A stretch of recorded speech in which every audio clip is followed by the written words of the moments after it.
Jadi pilihan banyak gitu. Seperti itu. Ya, oke. Sobat Expo, sebelum kita berlanjut ke narasumber kita berikutnya, ada Mas Edozel, beliau seorang YouTuber, founder dari Nyapi, ya, juga beberapa kegiatan yang sosial, makanya beberapa orang menyebut Mas Edozel ini sosialpreneur. Nah, sebelumnya kita akan menyimak video TVC bermanfaat berikut ini. Ya, kami persilakan, tim.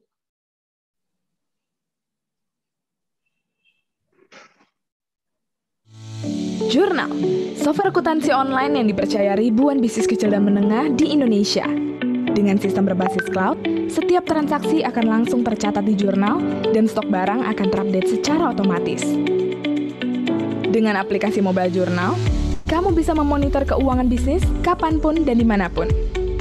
Jurnal juga dapat diakses secara bersamaan, sehingga kamu dan konsultan akan selalu terhubung dengan bisnis kamu. Pembukuan jadi jauh lebih mudah untuk setiap tagihan yang dibayar melalui Jurnal Pay. Cukup kirim invoice, kamu akan langsung ternotifikasi setelah pembayaran dilakukan.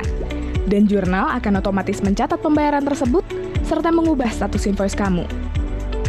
Jurnal sudah terkoneksi dengan bank, sehingga seluruh transaksi bisnis di rekening bank akan otomatis terrekonsiliasi. Keuangan bisnis pun jadi lebih terkendali. Jurnal juga terintegrasi dengan berbagai aplikasi bisnis terbaik, mulai dari points of sales, software payroll, hingga aplikasi pajak. Semua untuk mendukung kemudahan bisnis kamu. Kembangkan bisnis tanpa batas dengan Jurnal. Oke, kita langsung saja ya ke Pak Edozel. Ini YouTuber dan founder dari Nyapi ya. Nyapi itu apa? Halo Pak Erwin. Mas Edo. Bagaimana? Nyapi itu apa? Oh, Nyapi. Jadi sebenarnya adalah usaha makanan berbasis daging sapi. Kan ada ngikan. Kalau ngikan kan ikan. Kalau ayam kan ayam. Kalau sapi ya Nyapi. Mungkin kalau saya bikin usaha kambing jadi ngembek mungkin ya. Oke. Ya, saya lihat kemarin ini sempat di interview di salah satu YouTube channel ya. Katanya ya. Merasa orang paling bodoh katanya ya. Salah satu orang paling bodoh ya katanya. Tapi itu saya. Saya bodoh katanya ya di dalam bukan ini karena saya berasa bodoh gitu. Kita langsung saja ya Bapak Ibu karena ini waktu kita juga terbatas ya untuk sharing dari ini papinya L ya. Betul ya? Iya. Iya. Oke, silakan waktunya 20 menit ya. Ya Mas Edo. Silakan. Iya. Kalau nggak salah sih saya bentuknya talk show ya, tidak ada presentasi saya. Betul saja kita. Jadi mau sharing dulu sedikit dari produknya atau gimana apa yang dikerjakan? Nggak perlu. Oh mungkin kalau mau mungkin izinkan saya share screen, saya bantu mungkin mau perkenalan Nyapi dan juga Oke, kalau begitu mungkin saya mulai aja dengan bagaimana mungkin Mas Edo bisa ceritakan mulainya Nyapi atau sebelumnya mungkin ada usaha-usaha yang lain sampai sekarang ini bisa. Iya, boleh saya diizinkan share screen? Mungkin dari ini IO-nya Pak Freddy atau Neo? Iya, sebentar. Sebelum Mas Edozel memperlihatkan screen atau presentasinya, kita akan menghadirkan video usaha Nyapi nih. Mungkin biar teman-teman Sobat Expo juga jadi paham apa sih usaha Nyapi ini.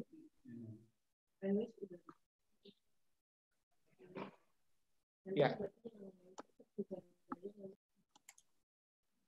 Wah, ada yang baru nih, namanya Nyapi. Katanya sih sapi asap kekinian. Jadi daging sapi diproses asap sampai harum, terus diongseng tanpa minyak begini nih. Wih, wangi banget ini sih.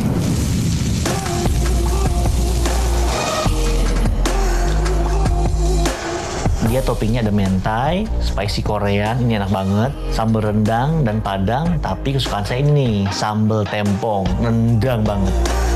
Kalau saya bilang sih kelebihannya dagingnya ini meleleh di mulut, sumpah ini beda banget sama yang lainnya. Harga paket standarnya sama minum 30.000, tapi ada juga nih yang paket pelajar cuma 15.000. Bakalan sering-sering mampir nih.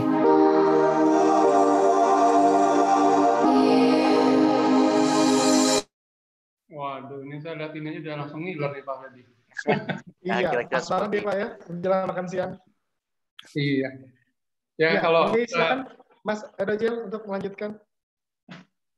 ya mungkin kalau Mas Edo tadi sharing bilang mau talk show aja ya, kita boleh mungkin mulai dengan Mas Edo gimana sampai bisa ke bisnis yang namanya Nyapi nih, atau mungkin sebelumnya ada bisnis-bisnis sebelumnya ya, karena kalau tadi saya lihat benang merah di pertanyaan teman-teman ini yang bertanya kebanyakan tuh bicara masalah mental ya, bagaimana saya memulai sebuah bisnis, saya takut modal saya hilang, saya takut nanti dicurigai sama atau udah dicap jelek karena COVID-19, apalagi kan masalah makanan nih ya Mas Edo ya. Kalau ya, nggak salah ada warung gratis juga ya, warteg gratis iya ya. betul. Iya Nah, itu betul betul. gimana tuh?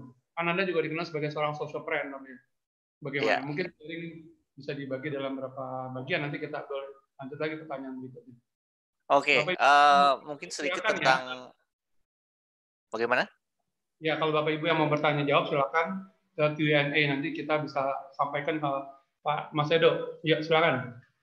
Oke. Jadi Nyapi ya, mungkin sedikit cerita tentang Nyapi. Banyak teman-teman yang kita kan baru buka sebulan yang lalu dalam masa pandemi dan masa PSBB. Banyak teman-teman yang bilang apa namanya, ini orang gila kali ya, yang lain pada tutup usahanya, kenapa Edozel malah buka usaha di tengah-tengah PSBB gitu? Apa nggak takut? Jawabannya ya takut sih pasti, tapi memang tujuan untuk membuka Nyapi ini sebenarnya tujuan saya adalah pengen membuka lapangan pekerjaan. Jadi karena memang pada saat kemarin ini banyak banget teman-teman yang kehilangan pekerjaannya karena PSBB, jadinya saya inisiatif dan bawa doa apa yang bisa saya lakukan untuk di masa seperti ini untuk teman-teman yang kehilangan pekerjaannya. Salah satu jawabannya adalah buka usaha, yaitu Nyapi. Jadi tujuan utamanya adalah buka lapangan pekerjaan. Terus yang jadi trigger apa ya? Yang jadi trigger mungkin karena sebenarnya kan banyak banget yang DM saya minta pekerjaan, tapi kebanyakan orang-orang nggak kenal ya, apa namanya, ya mereka curhat lah, mereka nggak punya pekerjaan, minta pekerjaan. Cuma yang paling jadi trigger adalah salah satu teman saya yang dia sebenarnya manajer di sebuah tour and travel terkenal lah di apa namanya, di Indonesia.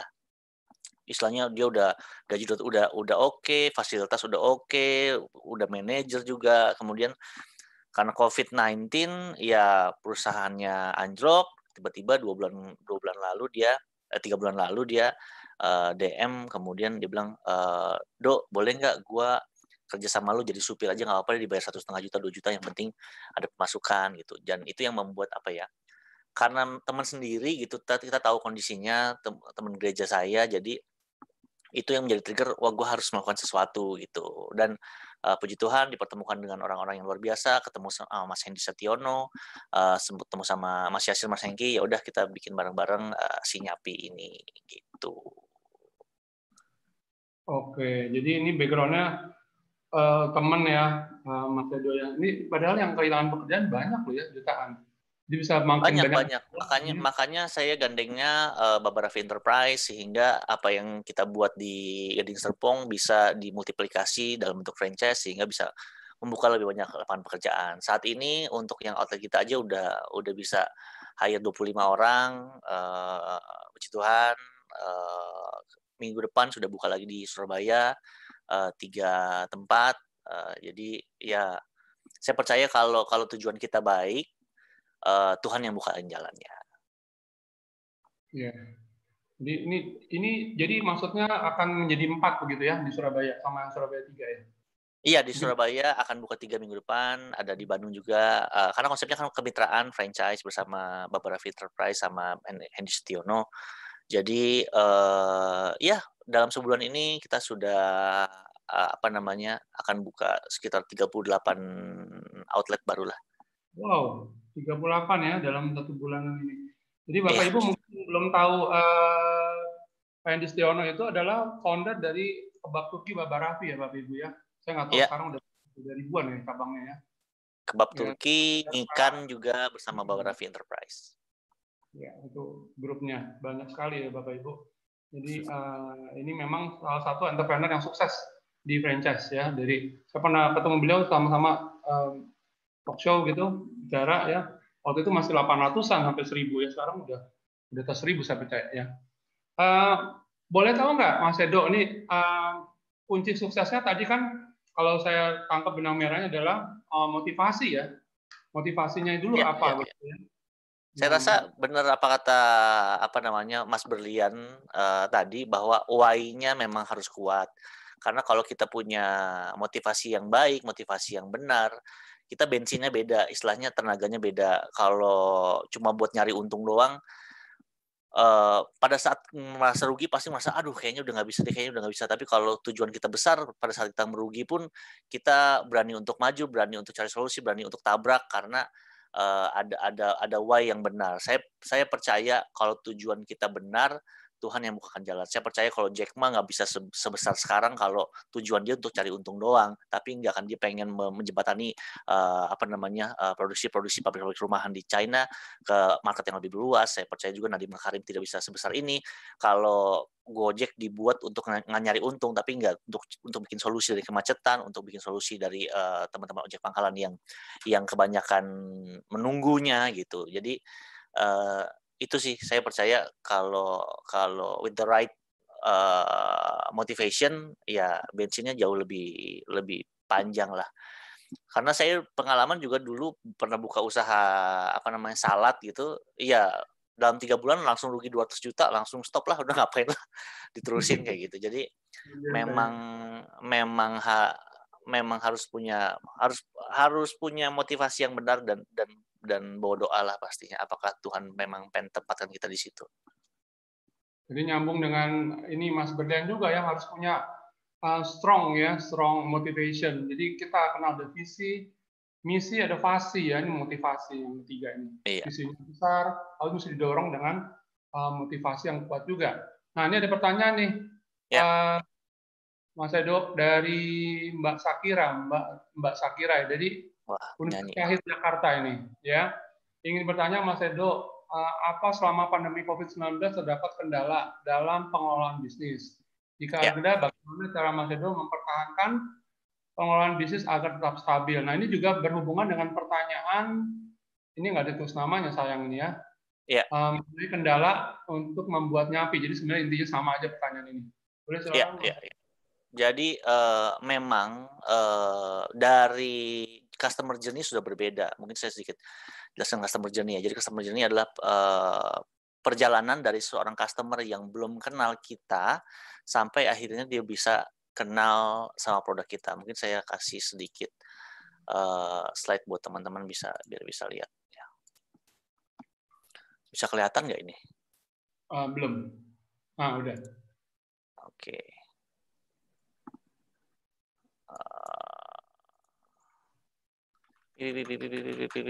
Nah, customer journey adalah perjalanan di mana seorang customer yang belum kenal produk kita sampai akhirnya melakukan purchasing.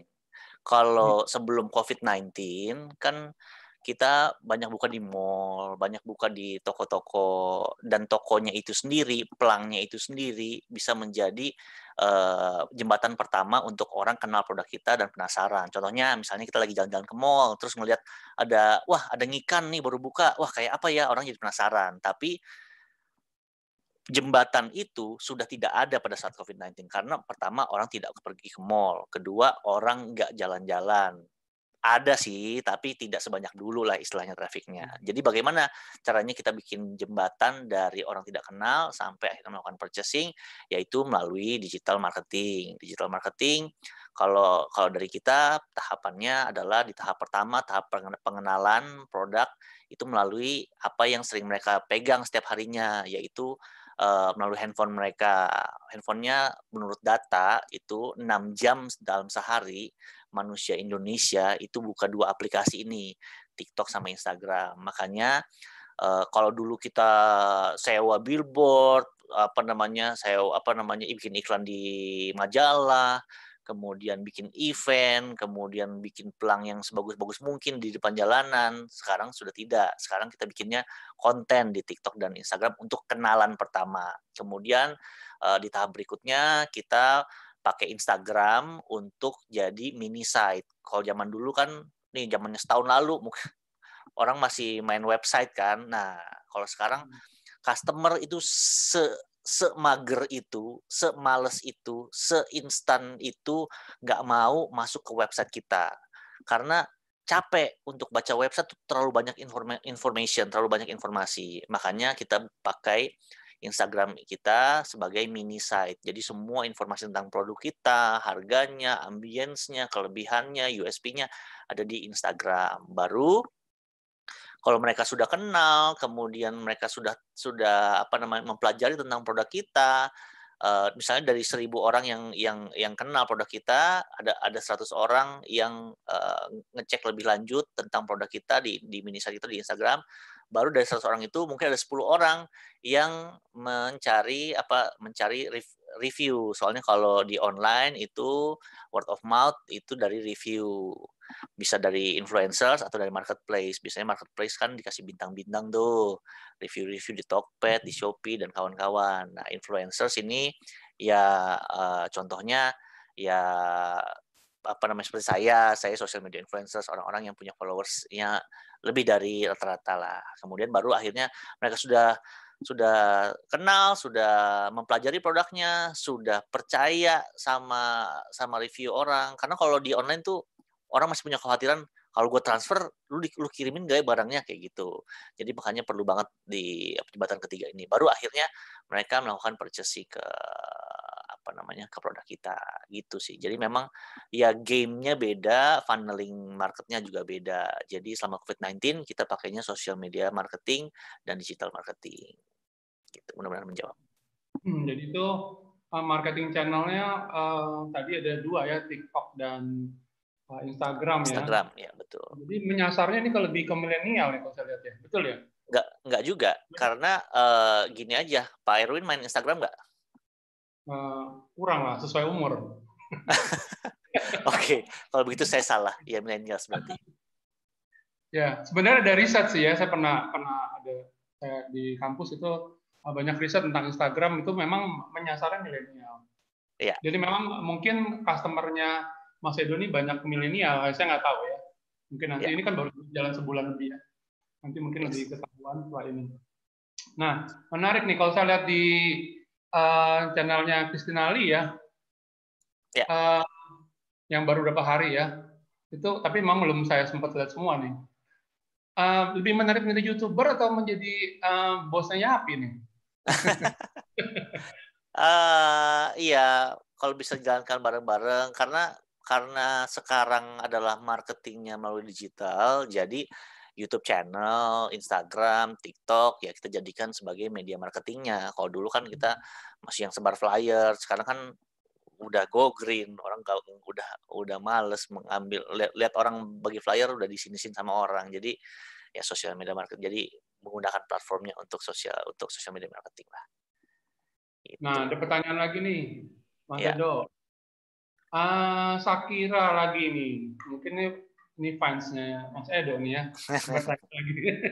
Apakah usahanya Yapi sudah melakukan kemitraan? Tadi sebenarnya dijawab ya, sudah melakukan kemitraan. Kira-kira berapa yang harus disiapkan jika ingin berinvestasi? Waduh, langsung ada calon mitra nih. Siap. Nanti untuk ini lebih lanjut DM ke Instagramnya @nyapi.id aja. Nanti di situ ada teman-teman semuanya yang akan membantu di Instagram nyapi.id. Dari Rama 1993 Bandung ya. Apa kedepannya membuka franchise? Kan sudah dijawab tadi ya, sebenarnya sudah melakukan. Memang bentuknya franchise. Tambah lagi. Ya, Carmelinia ya, Magda. Selamat siang Kak Edo, saya karena mahasiswa Humas Usahid Jakarta.